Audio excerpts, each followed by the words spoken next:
남자의 육아는 당연하지 않다. 다시 태어난다면 다음 생에 남자로 태어나고 싶으세요? 한국에서요. 아니요, 남자로 태어나고 싶진 않아요. 한국에서는. 이 질문은 내가 과거 어느 여성에게 했던 질문이다. 한 명이 아니었다. 물론 시점은 모두 달랐지만 여러 명의 여성들에게 했던 질문이었다. 재미삼아 소개팅에서 물어본 질문이었다. 답변 방식은 사람마다 달랐지만 결론은 모두가 남자로 태어나고 싶지 않다는 것이었다. 제목은 미끼? 혹여 제목만 보고 흥분하시는 여성분이 있다면 글을 끝까지 읽어보길 당부드립니다.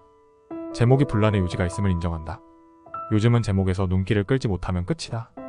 적잖은 시간 글을 써오면서 깨달은 것 중에 하나는 제목에서 독자를 사로잡지 못하면 내 글은 사장된다는 사실이다. 우리는 넘쳐나는 콘텐츠 홍수 속에 살아간다. 홍수에 떠내려가는 모든 것을 들여다볼 여유는 없다. 일단 껍데기가 눈에 띄어야 건져라도 볼 것 아니겠는가? 그런 의미에서 제목에 미끼를 좀 끼웠다는 점 양해해 주시면 감사하겠습니다. 오래간만에 심리학 책을 읽었다. 책은 카를 융의 정신분석학을 근거로 쓰인 책이다. 저자 제임스 홀리스는 융심리학의 대가로 예전에 내가 누군지도 모른 채 마흔이 되었다를 통해 그의 심리학의 세계를 처음으로 경험했다. 이해하기 쉬운 해석과 설명 그리고 깊은 공감과 놀라움을 가져다주는 그의 문체는 딱 내 취향인 듯하다. 이번에 읽은 남자로 산다는 것 또한 나의 기대에 10분 부응했다. 독서를 계속 이어가다 보면 나랑 맞는 성향의 작가들을 찾아가는 것 같다. 그 작가들의 책은 결코 후회나 실망을 남기지 않는다. 이 책은 남자의 삶에 대해 내가 알지 못했던 것들을 알려주고 가슴속 깊은 곳에 잠재해 있던 무의식의 내면을 들여다보게 한다. 남자로 산다는 것? 앞서 나의 소개팅에서 경험에 빗대어 언급했던 여성들이 한국의 모든 여성들을 대변한다고 말할 수는 없겠지만 한 명이 아닌 여러 명으로부터 동일한 답변을 들었기에 왜 그럴까에 대한 궁금증이 오랜 시간 내 머릿속을 떠나지 않았다. 사실 요즘은 아들보다 딸이 대세인 시대이다. 남아선호 사상은 사라진 지 오래다. 남자들도 같은 남성인 아들을 원치 않는 시대이다. 내가 머물고 있는 이곳 호주는 아이, 여자, 노인, 반려동물, 그 다음이 남자라는 농담 같은 진담이 있다. 남자는 개보다도 못한 대접을 받는 곳이다. 어쩌다 세상은 남성을 이렇게도 홀대하게 되었을까? 여자들도 원치 않는 한국 남자들의 삶을 들여다보려 한다. 나는 다음 생에 다시 태어난다면 여자로 한번 태어나보고 싶어요. 왜냐고? 궁금하니까 여성의 삶이 어떤지. 근데 반드시 예쁘게 태어난다는 전제 조건이 있다. 그래야 대접받는다. 여성은 그토록 양성평등을 외치면서 왜 남성이 되어보고 싶다는 생각은 하지 않는 것일까? 아이러니하다. 비슷한 맥락으로 이해할 수 있을지 모르겠지만 성전환의 비율 또한 남성이 여성으로 성전환을 하는 경우가 여성에서 남성으로의 성전환보다 2배 정도 많다고 한다. 남성의 시대는 저물어가고 있다. 젠더 갈등의 원인. 젠더 갈등은 동시대를 살아가는 남녀가 서로가 살아온 과정에 대한 이해의 부족에서 시작된 것이라고 생각된다. 물론 현재의 정치와 언론 및 대중매체 등의 역할 또한 무시할 수 없다. 근본적인 문제는 서로에 대한 피해의식이다. 현대사회는 여성의 사회적 권리와 참여가 신장되면서 남성은 기존의 자리를 여성들에게 조금씩 내어주어야 하는 상황에 봉착했다. 그것이 문 남성들에게는 생존 경쟁에 여성까지 참여한 것으로 여기게 된 것이다. 동성뿐만 아니라 이성까지 이겨야 하는 치열한 경쟁에 내몰리게 된 것이다. 이건 과거 아버지가 살아왔던 시대와는 완전히 다른 형국인 것이다. 과거 남성들의 완력은 기계화와 자동화로 대체되고 더 이상 그들만의 독보적인 영역은 사라졌다. 여성들의 교육 기회가 늘어나고 사회 진출이 늘어남에 따라 사회에서 상대적으로 도태되는 남성이 늘어날 수밖에 없게 된 것이다. 사회적 인력 수요는 갈수록 줄어드는 상황에서 여성의 사회 진출은 늘어가니 경쟁은 더 치열해질 수밖에 없다. 이쪽은 저희 집 안 사람입니다. 과거 자주 듣던 안 사람이라는 말과 바깥 사람으로 대변되던 기혼 남녀의 호칭은 이제 과거의 유물로 변해가고 있다. 여성은 과거 어머니의 삶에서 벗어나려 하고 남성은 과거 아버지의 삶을 답습하려는 과정 속에서 남녀의 갈등이 시작된다. 그 중에는 과거 어머니의 삶을 답습하는 여성도 있고 아버지가 살아온 삶을 벗어나려는 남성도 있지만 유년기 때 보고 배운 동성 부모의 행동 패턴은 무의식의 세계에 굳건히 자리 잡고 성인이 되어 자신도 모르게 발현되고 있다는 것을 잘 알지 못한다. 마초이즘, 즉 남성성에 극도로 집착하는 형태는 남성이 지닌 공포의 비례에 커지며 공포에 질린 남성들이 뭉치면 폭력을 낳을 뿐만 아니라 역으로 자신들 속에 여성성이 지닌 위력을 암묵적으로 인정하는 셈이다. 제임스 홀리스 남자로 산다는 것 중에서 과거에 봤던 하일이라는 영화를 기억한다. 장진 감독이 직접 동성애자들을 취재해가며 영화의 시나리오를 짰다고 한다. 흥행에는 실패했지만 영화는 인상적이었다. 당시 나에게 상당히 충격적으로 다가왔던 그 영화는 한참 시간이 지나고 나서 지금 느끼는 감흥은 남다르다. 영화는 표면적으로 동성애를 그리고 있지만 너무 강한 남성성이 감춰진 여성성을 억압하고 있다는 것을 표현하고 있었다. 이 책에서도 그것을 잘 설명하고 있다. 어쩌면 가부장적인 사회 분위기 속에 살아온 남성들은 여성 앞에 강해지고 남자다워야 한다는 강박관념이 무의식에 자리 잡는다. 그것은 여성보다는 같은 남성이 더 잘 이해할 수 있지만 남성의 세계는 이걸 이해하려 하지도 용납하지도 않는다. 남녀는 모두 남성성과 여성성을 지니고 있지만 사회적 역할과 의무와 책임에 의해서 그것이 드러나 보이지 않는 것뿐이다. 만약 이런 심정을 이해하고 받아주는 동성에게 연민을 느끼면 동성애로 발전하는 것이 아닐까? 어쨌든 억압된 여성성은 더욱 강한 남성성으로 표출된다. 가정적인 남자? 여성적인 남자? 요즘은 남자의 대세는 단연 가정적인 남자일 것이다. 육아와 가사에 적극적으로 동참하는 남성이 이 시대의 가장 바람직하고 이상적인 남편이자 가장의 모습일 것이라는 것을 부인하는 사람은 아무도 없을 것이다. 나 또한 동의하는 바이다. 한국에서 인기리에 방영했던 슈퍼맨이 돌아왔다라는 예능 프로그램을 알 것이다. 육아와 가사에 적극적으로 참여하는 가정적인 남편과 아버지의 모습은 많은 이들을 TV 앞으로 불러 모았다. 특히 많은 여성분들의 극찬과 인기를 한 몸에 받은 프로그램이었다. 그 인기가 얼마나 대단했던지 2013년에 시작한 프로그램이 최근까지 방영 중이다. 횟수로 벌써 9년이 넘는 장수 프로그램이 되었다. 이 프로그램이 적지 않은 남성들을 바람직한 남편과 아버지로의 변화를 이끌었다고 해도 과언이 아니다. 과거 여성들이 전담하던 육아를 남성과 같이 나눠하며 행복한 가정을 꾸려나가는 모습은 많은 이들에게 귀감이 되었다.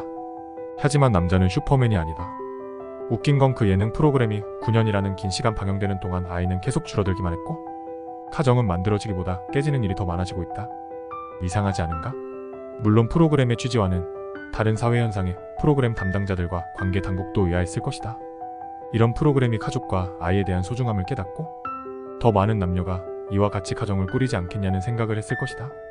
다시 한번 느끼지만 우리나라 방송국은 사회 변화를 이끌어내는 인식보다는 시청률을 이끌어내는 인식밖에 하지 않는다는 생각을 하게 된다. 물론 인간이 안타까운 현실에 몸담고 있기에 안타깝지 않은 비현실을 꿈꾸게 되는 것은 어쩔 수 없는 노릇이다. TV는 그런 비현실을 보여줌으로써 보는 이로 하여금 대리만족을 느끼게 해주긴 하지만 현실을 바로 보는 시각과 근본적인 문제의식을 사라지게 만드는 경향이 있다. 아버지와 아들 사이. 나는 어린 시절 아버지와 무언가를 같이 해본 기억이 없다. 내 기억 속의 아버지는 일하고 돈을 벌어서 가정경제를 이끌어가는 존재였지. 나와 동생의 커뮤니케이션 혹은 교감의 대상은 아니었다. 이건 비단 나만의 얘기는 아닐 것이라 생각한다. 베이비붐 세대 부모로부터 태어난 밀레니얼 세대라면 많은 이들이 공감할 것이다. 아버지, 왜 우리는 좀 더 가깝게 지내지 못했던 건가요? 삶이 48시간 정도 밖에 남지 않은 아버지에게 물었다. 남자로 산다는 것 중에서. 사실 우리는 지금 사회와 여성이 요구하는 아버지의 역할을 아버지로부터 배운 적이 없다. 배운 적이 없기에 익숙하지 않고 어려울 수밖에 없다. 문제는 사회는 그것이 마치 공장에서 찍어내듯 어느 순간 마치 뚝딱 변해야 하는 당연한 것이라고 여긴다는 것이다. 이건 마치 교과서만 보고 공부하라고 해놓고서는 세상은 교과서와 다르게 돌아가게 만들어 놓은 것과 같다. 부모라는 교과서를 보고 성장해 왔지만 부모가 살아온 것과는 다르게 살아라고 강요한다. 혼란에 빠진 남성들. 사회는 지금의 인구절벽 현상을 청년들의 직업적, 경제적 궁핍함에만 국한해서 생각하는 경향이 있다. 이건 단순한 문제가 아니다. 아주 복합적인 문제이다. 매년 돈으로 쏟아붓는 제도와 정책으로 해결될 수 있는 문제가 아니라는 것이다. 오랜 시간에 걸쳐 형성된 지금의 청년 세대들의 정신세계를 들여다봐야 한다. 나는 그렇게 하지 못했지만 어쩌겠니? 너희들은 그렇게 살아야 하는 게 맞는걸. 전체 베이비붐 세대는 현재 한국 전체 인구의 3분의 1을 차지할 정도로 그 비중이 크다. 그 중에서도 전반기 속하는 베이비붐 세대만 해도 인구의 4분의 1이다. 이 세대들은 급격한 산업화 시대에 태어나 불철주야 산업 현장의 주요 노동자로 살아오신 분들이다. 이 시대의 아버지는 항상 산업 현장에서 대부분의 시간을 보내며 나라 경제를 일으키고 가정경제를 바치며 살아온 남성들이 대부분이다. 만약 당시 가정의 커뮤니케이션에 더 많은 시간을 쏟았다면 문 남성들의 지탄을 받고 왕따가 되었을 것이다. 물론 자녀들과의 커뮤니케이션을 잘했던 아버지들도 없진 않았겠지만 지금과 같진 않았음을 부인할 자는 없을 것이다. 먹고 사는 것이 더 중요한 시절이었다. 당시 아들들에게 절실했던 아버지와의 커뮤니케이션은 산업화의 물결에 휩쓸려 지나가 버렸다. 시간은 되돌릴 수 없다. 이젠 한국에 돌아가면 한 번도 해보지 못했던 아버지를 안아드릴 수 있을 것 같아요. 이제 딸아이의 아버지가 되어 가족을 부양하며 딸아이의 육아와 아내의 가사를 도우며 하루하루 힘겹게 살아가는 한 동생의 말이 나로 하여금 부끄러운 마음을 가지게 만든다. 그도 나와 크게 다르지 않은 유년기를 보냈고 성인이 되어 가정을 일구고 그가 느끼고 경험한 것들이 이제 과거 아버지의 마음을 이해할 수 있게 한 모양이다. 그는 항상 고민하고 기도한다. 가족을 부양하기 위한 일하는 시간과 가족과 교감하는 시간의 밸런스를 어떻게 유지해야 할지에 대해서 말이다.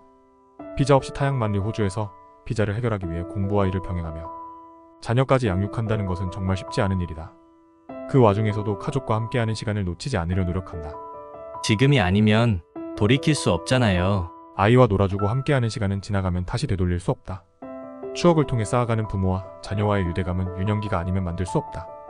사실 어찌 보면 그 동생이 그의 아버지보다 더 위대한 것일지도 모른다. 더 많이 벌지 못해도 더 많은 추억을 남겨준 아버지가 자녀에게는 더 위대한 아버지로 남을 것이기 때문이다. 그는 아버지가 하지 못한 것, 당신에게서 배우지 못했던 것을 자신 스스로가 지금 해내고 있으니 말이다. 부담스러운 의무. 지금의 청년 세대 남성들은 아마도 큰 딜레마에 빠져 있을 것이다. 현재 한국의 청년 남성들이 분노하는 이유 또한 이런 남성들의 마음을 이해해주지 않는 국가와 사회, 그리고 그 시스템을 움직이는 자들에 대한 분노일 것이다. 그들은 아들들에게 자신들은 가르쳐주지도 해보지도 않았던 것들을 당연히 해야 한다고 강요한다. 그것이 마치 남자로 태어나 해야 할 당연한 의무처럼 만들어버렸다. 저성장의 불안정한 사회 현실 속에서 내 몸 하나 추스릴 곳 없는 현실에서 가정을 꾸리고 자녀를 낳아 육아와 가사를 병행하며 사회의 가혹함과 부양의 고단함을 모두 떠안는 것이 당연한 것처럼 말하는 사회에 대한 서운함이 쌓여온 것인지도 모른다. 남성으로서의 자부심과 권리는 점점 사라져가는 가운데 남자로서의 의무와 책임만 가중된다. 남성이 연애와 결혼 그리고 출산을 기피하는 것과 무관하지 않을 것이다. 어머니의 삶은 이제 그만. 그럼 그 시대 어머니를 보고 자란 밀레니얼 세대 여성들은 어머니의 삶을 바라보며 무엇을 느꼈을까? 그건 이미 많은 드라마 혹은 소설 등의 매체를 통해 알려져 모르는 이가 없을 것이다. 82년생 김지영이라는 소설을 알 것이다. 이 소설은 과거 어머니 세대를 보고 자라난 밀레니얼 세대 여성의 삶을 잘 그려내고 있다. 소설은 큰 사회적 파장을 불러일으켰다. 영화로도 제작되어 한국의 남녀 성역할에 대한 적지 않은 논쟁을 불러왔다. 근래의 여성해방 운동, 양성평등, 미투 운동 등으로 여성에 대한 사회적 인식 또한 많이 변해왔다. 그만큼 사회가 여성에 대한 인식을 바꾸려는데 얼마나 많은 활동과 노력을 기울이고 있는가를 보여주는 반증이기도 하다. 물론 아직도 개선되어야 할 것들이 적지 않다. 문제는 관심과 정책이 너무 한쪽으로 집중된 나머지 균형을 잃어버리고 있는 것은 아닐까 하는 생각이 든다. 에로스이면 이상하게도 그런 과거 아버지의 삶을 살아온 남성들이 지금의 아들들을 너무도 이해하지 못한다는 것이다. 사실 사회에서 남자는 남자에게 관대하지 않은 것이 사실이다. 이런 서로 관대하지 않은 남자들의 관계가 기업과 조직을 돌아가게 하는 것이기도 하다. 이건 수컷들의 세계에서 변치 않는 진리다. 수컷들은 수컷을 동료 아니면 적으로 간주하는 경향이 강하다. 남성이 대다수인 정치의 중도가 살아남을 수 없는 이유이기도 하다. 여성들은 뭉치며 서로에게 공감하는 동물이지만 남성은 뭉치면 서열화하고 자신만의 고유 영역을 다른 수컷들로부터 지켜내려는 본성을 가졌다. 배우자에게서 어머니의 모습을 끄집어내고 무의식 중에 아내에게 자신에게 젖을 먹이는 어머니가 되어줄 것을 강요하는 것이다. 그와 동시에 여성을 두려워하면서도 억압한다. 남자로 산다는 것 중에서 아들이 아버지를 이해하지 못하고 아버지가 아들을 이해하지 못하는 것처럼 남성은 남성을 위로해주지 못한다. 그렇기에 남성은 끊임없이 여성을 통해 자신을 위로받기 원한다. 그것이 에로스의 형태로 드러나는 것이다. 그런 성향은 태아기 어머니의 자궁 속의 따뜻함과 유년기, 어머니의 아늑함 속에 있고자 하는 본성과도 같다. 문제는 그 에로스가 상처를 입으면 권력이나 폭력을 휘두르는 형태로 드러난다는 것이다. 당연한 건 없다. 쓰다 보니 장편의 칼럼 같은 독후감이 된 것 같다. 글의 길이만큼이나 책은 나에게 적지 않은 사유의 시간을 던져주었다. 과거 나의 삶을 돌아보고 아버지의 삶을 이해하고 여성의 삶을 이해하는 시간이었던 것 같다. 책을 읽고 깨달은 것은 세상에 당연한 것은 없다는 것이다. 우리는 서로에게 당연한 것을 요구하고 있다고 생각하며 살아가지만 세상에 어느 것 하나 당연한 것은 없다. 과거의 물과 공기는 당연하다고 여겨졌지만 지금 물과 공기의 소중함을 깨달아가고 얼마 있지 않아 절실함을 느끼게 될 것이다. 관계 또한 그와 같다. 너는 남자니까, 너는 여자니까라며 사회가 만들어 놓은 서로의 성역할을 강요하며 서로에게 상처 입히고 있는 것은 아닐까? 상처 입은 영혼들은 이제 서로를 마주보길 힘들어하며 각자의 방 안으로 숨어 들어간다. 자살, 1인 가구, 고독사, 비혼, 개인주의가 만연함은 결코 이와 무관하지 않을 것이다. 지금의 남자의 육아와 가사가 당연하지 않은 것은 이전 세대가 해내지 못한 것을 지금 세대가 해나가고 있기 때문이다. 그건 이제 여자의 임신과 출산이 당연하지 않은 것과 같다. 과거부터 이어오던 악의 대물림을 끊어내야 한다. 그건 바로 나로부터 시작하는 것이다. 쉽지 않은 일이다. 그래서 더 고귀한 일인 것이다. 지금 누리고 있는 모든 것은 당연한 것이 아니라 감사한 것이다. 남자의 육아가 당연하고 여자의 출산이 당연하다고 생각하는 당신에게 이 책을 추천한다. 글 짓는 목수, 카펜라이터, 구독과 좋아요, 그리고 알람 설정은 저에게 간절합니다.